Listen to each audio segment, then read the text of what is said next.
Hello, everyone, and welcome to the very first podcast from An Ear for Men. I'm Paul Elam, and this first essay is entitled The New Male Archetypes, Servant, Slave, and Scapegoat. And I'm starting with a quote. The modern hero, the modern individual who dares to heed the call and seek the mansion of that presence with whom it is our destiny to be atoned, cannot, indeed must not, wait for his community to cast off its slough of pride, fear, rationalized avarice, and sanctified misunderstanding. Live, Nietzsche says, as though the day were here. It is not society that is to guide and save the creative hero, but precisely the reverse. And so every one of us shares the supreme ordeal, carries the cross of the Redeemer, not in the bright moment of his tribe's great victories, but in the silences of his personal despair.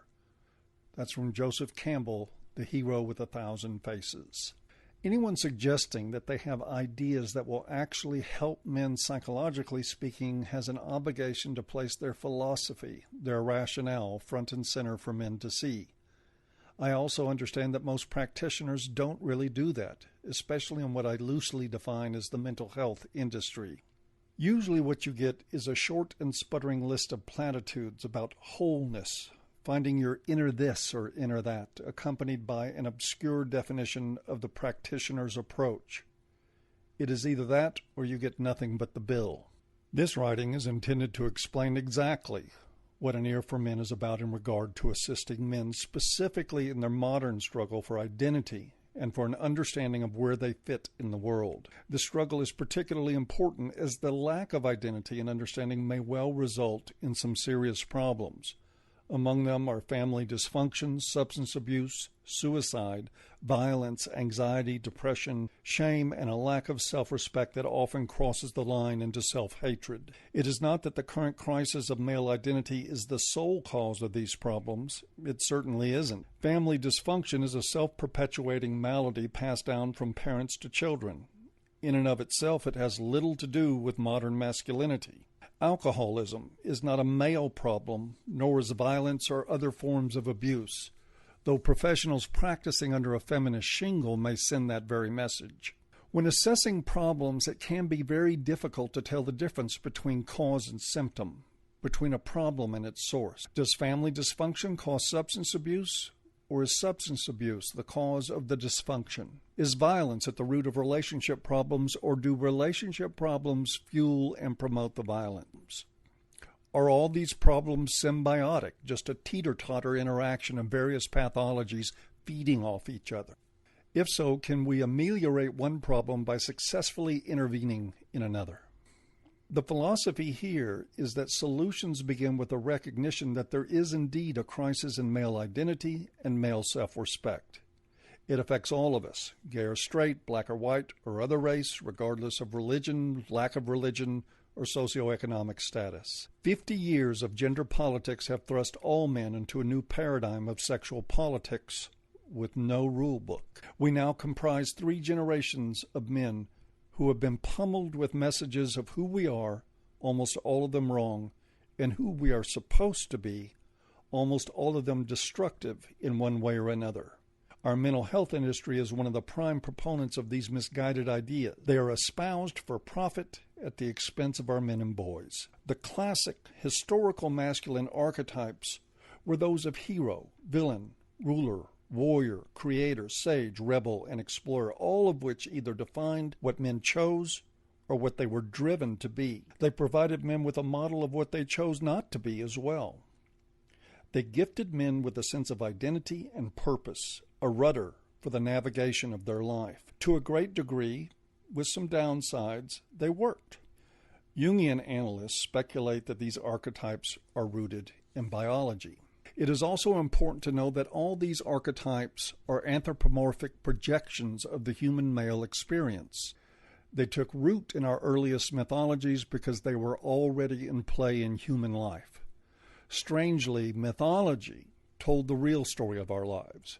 Every epic battle, great journey, tragedy, and triumph of mythical figures mirrored the internal and external experience of real human beings in some way or another. All that has been supplanted with a new and toxic narrative. To simplify it, we now live in a zeitgeist where all male archetypes have been reduced to that of villain, with the exception that they will assume the role of hero when needed and when directed. The ongoing expectations of men to protect, provide, sacrifice, and endure have not changed. The change in narrative, however, demands that recognition and honoring of these things ceases in favor of persistent demonization. Similar changes have happened in the lives of women. The manipulator, the bitch, the saboteur, the queen, and the damsel in distress have usurped the timeless archetypes of mother, Demeter, daughter, Persephone, lover, Aphrodite, civic life and learning, Athena, etc. While all these and other female archetypes are on full display, the spectrum of those archetypes has begun to degrade into a vacillation between two roles based on immediate perception. Women are universally seen as the queen unless they are in distress or claim to be in distress. Once the perception of female distress registers, women instantly revert to being the damsel in distress. It is as though they live in a perpetual state of flux between empowered and helpless, just as we see play out today in the geopolitical landscape. The denial of all this and the assumption that it has not had a tremendous impact on the male psyche has left men in an emotional and social wasteland that produces more of the psychosocial problems already identified in this talk. This leads to an inescapable conclusion. While men do need assistance with specific problems, they are also suffering from a famine of functional archetypes. Failing to recognize this, even if we seek in earnest to help them with problems symptomatic of that deficit, is putting a Band-Aid on potentially mortal wounds. If we are to help men, it requires us to enable them to nurture a new narrative of themselves in their lives. They need new archetypes that foster a new sense of identity if they're going to thrive in a new age. So what exactly is an archetype? The Greek root words are archein, meaning original or old, and typos, meaning model or type. Archetype, original model. Archetypes are the old original models on which men, in the unconscious recesses of their psychobiology, shape and mold their lives. Perhaps in the days when there were payoffs, like honor, appreciation, respect, and status, men's unconscious movement toward one archetype or another made more sense. We do not live in those times anymore, and we haven't for most or all of your lifetime. What remains for most men in modern life is a world of expectation without reward, burden without honor, and service without self. Most men know on some level that this is true, but many have a very hard time facing it out of fear. Fear of the loss of social approval, the loss of love, and the loss of what they imagine is the only space the world grants them. Some of the fear is at least superficially warranted. Facing these issues means reaching a level of consciousness sufficient to make you a bad fit in the world of the walking blind. It can make you unpopular with some. It means a new mythology with new archetypes born of a newer and more accurate picture of the world. The daunting challenge is that men can no longer afford the luxury of allowing biology alone to write their story. Technology and ideology have rendered that too dangerous. The old model makes men far too easy to manipulate and far too willing to comply with the manipulation to their own detriment. You can find this same story throughout classic mythology, so it's nothing new. Those, however, were cautionary tales, the moral lesson of which has been erased from the cultural consciousness. Most dare not speak honestly of Hera and Medea in the modern age. The results of all this denial of male danger has begun to resemble a modern genocide on the male soul. Fortunately, that which has been forgotten can be learned again, and that which has been learned in error can be corrected. The fruits of that effort are the restoration and wholeness so easily promised and seldom delivered. The supposed risk of new archetypes on a personal level is actually an illusion. Once you walk the newer path, you will most probably find you don't particularly want to return to the old one. The feigned approval of others loses its luster when the vision clears. Despite appearances, all of this is really not so arcane. It is actually quite simple. You can start with most any problem in life.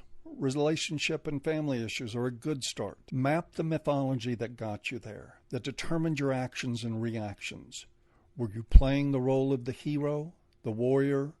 Were you surrendering to the siren song? Was the damsel in distress a facade with something more sinister behind the surface impression? Was she more like Hera, poised to kill her children out of spite and jealousy? Did a faulty narrative of your place and worth in the world lead you directly to a painful wall? If that is true, do you have the fortitude to face it and change the story? Imagine the consciously constructed mythology that would lead you to a better place with better people. Imagine the story of you being written by your own hand. The solutions are not always easy, but they are made much more accessible when you make the decision to clear your own path, when you are at the helm, navigating your own way, when the stars in the sky are arranged according to your dreams and desires.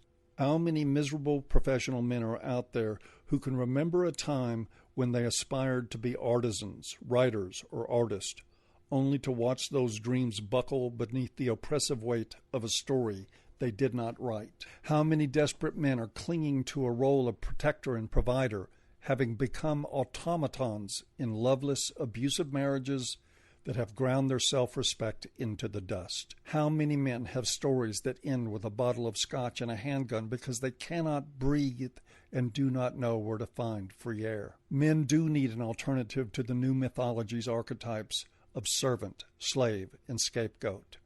The only thing preventing that from happening is clinging to a narrative they did not produce and which has never served them. That is what An Ear for Men is about.